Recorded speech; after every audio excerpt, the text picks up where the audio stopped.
That was just too weird. All right. So, what we got here?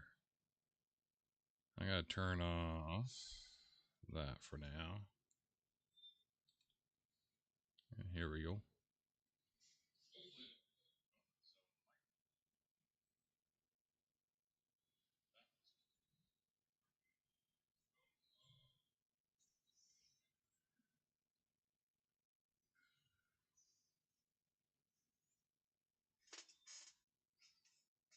Oof. All right, folks. So, what we're gonna do is we're gonna talk about the lustrous thing called procrastination. I'm sorry, I'm looking over here on the screen. I got a couple things going on at the moment.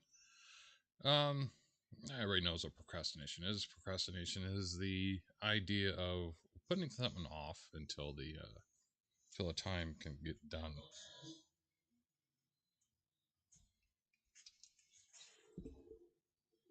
Got turn my other thing off. Apparently, got my mic just right. So, yeah, I am a horrible procrastinator. I mean, just horrible. The idea that I can procrastinate to the nth degree on certain things. You can ask some of my friends and all that. Where, if I'm not at work doing something, when I'm at home, I tend to be a little bit, a little lax on things, and it's all about procrastination. I mean, everybody does it. Everybody enjoys it. We all know what it could do to you and everything. But I also, in this case, promised to get some reviews going. I mean, I've done reviews on my Twitch channel. I've done reviews on, when I'm playing certain games and everything, but I never actually really talked about any reviews. So what we're going to do is we're going to review two things. One is from an associate of mine that I've assisted on occasion. I've seen him several times at different types of conventions and everything, from pop culture conventions to horror conventions. Things like Crypticon Seattle, and I think he's had a table at Emerald City Comic Con. I'm not sure exactly on that one. But yeah, no, he's a really neat, really sweet guy. I would recommend getting this and reading.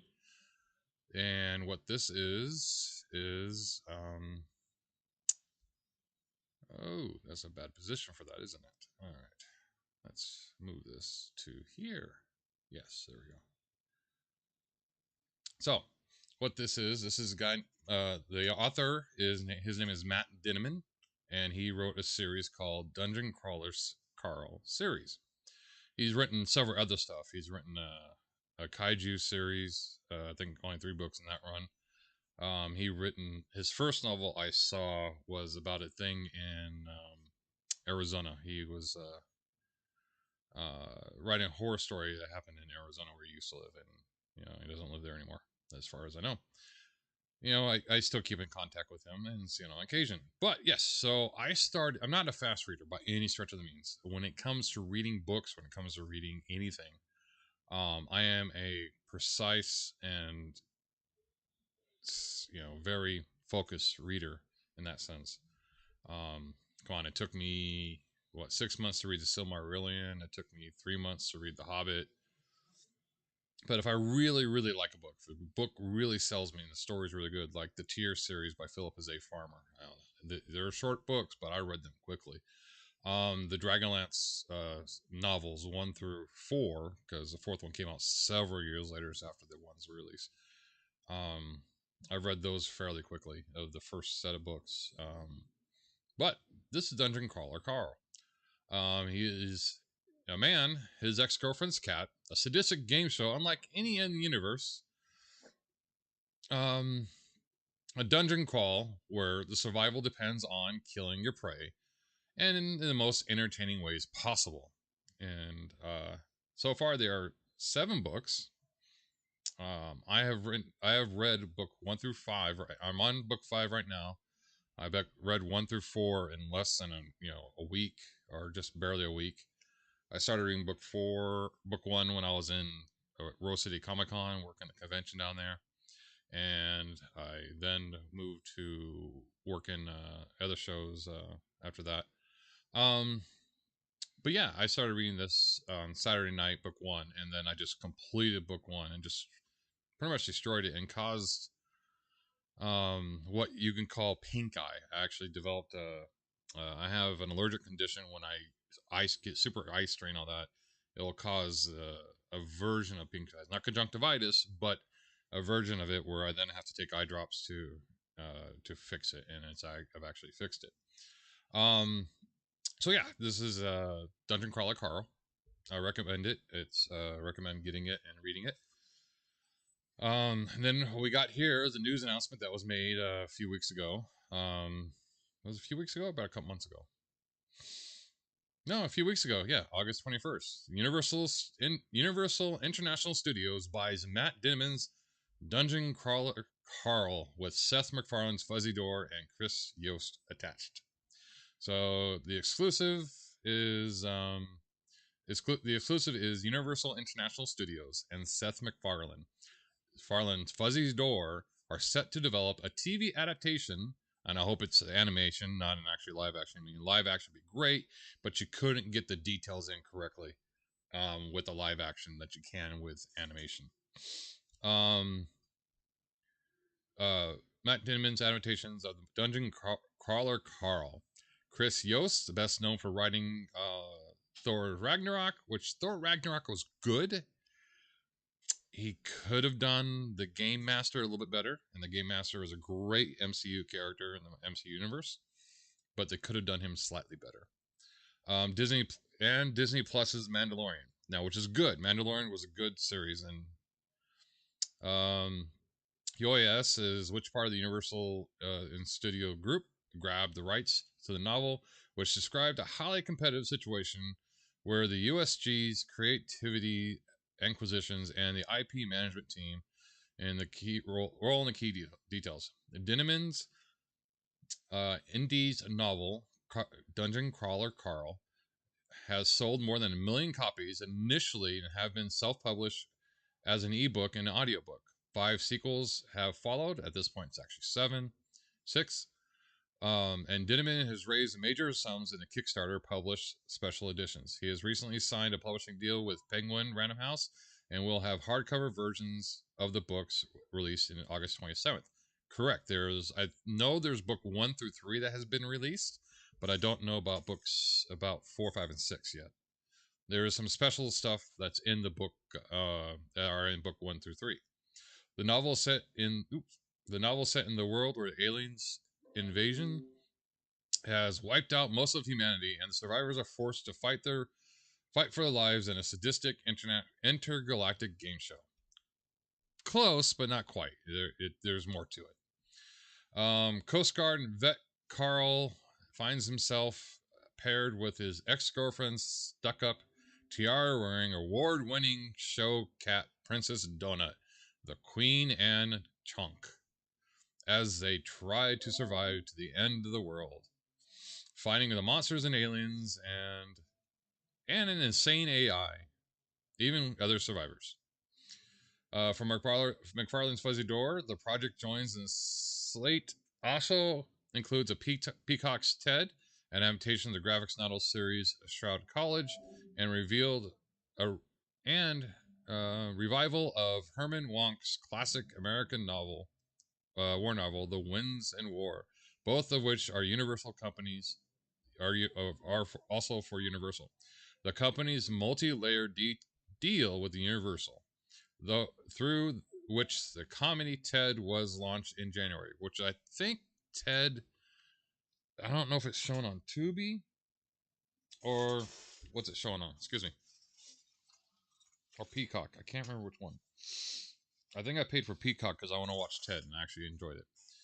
Wasn't as great as the movies, but it was still a good series overall. Again, more reviews. I'm excited to share this crazy story with a much wider audience, said Dinneman. I think it's found a great home at the Fuzzy Door and Universal International Studios. There is a Dungeon Crawler Carl Reddit page. I recommend going to it to get some of the fan information going. Watch out for feet, by the way. Kelsey Balance, the SVP Global Script Series of UIS, said Dinneman was a world builder, a truly original voice. Dungeon Crawler Carl captures the enthusiasm of fans across the world. We cannot wait to drive into this world with Matt. Our parent Fuzzy Door and the brilliant Chris Yost, sorry, would to bring the universe to the screen. Matt captures a genre bending and its best with his laugh out loud, emotional, gut wrenching characters. Added Fuzzy Door president Eric Huggins. That coupled with a semi grounded but unique sci fi world of Dungeon Crawler Carl takes place and makes a deal with the Fuzzy Door projects. So look at the advertisement. Dinneman's a writer, artist, musician. He plays the bass. Authored several books, presented with the WME, Seth Fisher, and the Gilbert Company, Matthews and Sugarman. Yes, yeah, Yost is credit for the live action Cowboy Bebop. Oh, he should not be credited for that one. That's just horrible. He also worked on Seth Rogen's Tales of Teenage Mutant Ninja Turtles. Wrote the feature adaptation for How to Steal a Planet. Okay. Confluence Justin Seaman, and his represented by so and so, so and so. So that is yeah. So I recommend to go and read this series. You can read it on Kindle right now. If you have an unlimited Kindle account, you can also read it on. I got a notification, Steve Bro. Oof. Yeah. So I definitely recommend reading it. I've actually, I'm like I said, I'm on book 5, The Masquerade, The Butcher's Masquerade. It is funny. It is definitely creative. It is definitely something that you would not expect anybody to produce in the sense. So yeah, I recommend it. Now the other review that I have going, I just went and saw the movie Transformers 1. I think it's how it's pronounced, right? Let's have a look. Yeah, Transformers 1. What do I have to say about this movie? I liked it. It was definitely a nice creative beginning to a show. I don't know if they're going to try to turn this into an actual series. It definitely does. It's definitely a remake of anything. So, whatever you know from Transformers, forget it. Just go into this not knowing and try to forget the Transformers history.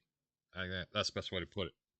You want to forget everything historic about Transformers, and start off with your own thought in mind. The everything's kind of cool, kind of lovable. I liked it. I really enjoyed it. I definitely recommend a matinee. I don't know about full price, but matinee for sure. It is a good afternoon or early evening movie to watch. Kid friendly, semi-violent, but violent is relative because it's a cartoon. It's based off of a cartoon series. Um, I think I'll be shocked if you don't see new toys for this one. Um, but I liked it. I thought it was really good. I'm planning to go see a movie tomorrow. I'm gonna go see Killing Game or Killer's Game. Um, yeah, Killer's Game. My I generally go see movies with my sister because her and I are roughly in the same idea. Um, and she's gonna go see uh, Don't Let Go. I'm planning on seeing that either Sunday or Monday. I was gonna go and get her opinion about Don't Let Go, but she, kind of beat me to the punch. Um, let's see what else I have. I'm gonna review. That's worth reviewing. I've seen the early reviews for Dragon Age Veilguard. I'm on the fence for it. I'm hoping it has the same feel that you got from Baldur's Gate 3, where your choices make the difference and you're not trying to be swayed in a specific pattern or a specific idea. And that's one way person put it, is that Baldur's Gate 3 allowed you, through your own decision, through your own choices, to pick the relationships, the identity, the movement of the game. And I kind of like that from the original Dragon Age series. I played all Dragon Age 1 and 2, 1, 2, and 3. And I mean, to give an example, I mean, let's see here if I can find it. I might have to look it up somewhere else. All right, so Dragon Age Origins. I currently on my Steam have only 79 hours. Dragon Age 2, according to Steam, I haven't played it at all. Dragon Age Inquisition, I haven't played it at all. But if you go to my EA account, let's load EA.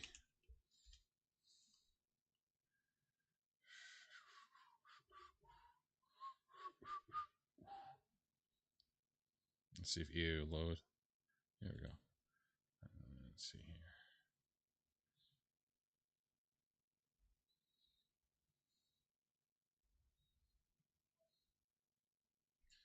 All right. For Dragon Age Inquisition, according to this, I have over 650 hours and 56 minutes. Library, please. Dragon Age 2. It doesn't have my time on that one. The reason why I think for Dragon Age 2 it doesn't have time is because I played the game prior to all these things coming out. I bought Mass Effect on Steam when I found out that it was a Steam application. So yeah, I've played all the Dragon Age series from Dragon Age 1 to 3, obviously, and have over 600 hours each game. And really super enjoyed it. Really, really enjoyed it. All right. What we got going on over here? All right. Yeah. Okay. So apparently I got YouTube to function, and that's awesome. That's great. And I know I don't expect a whole lot of people starting off and everything, but I will at least try to get more people than my son does have watching me. And let's see what we're talking about. Oh yeah, we're talking about procrastination.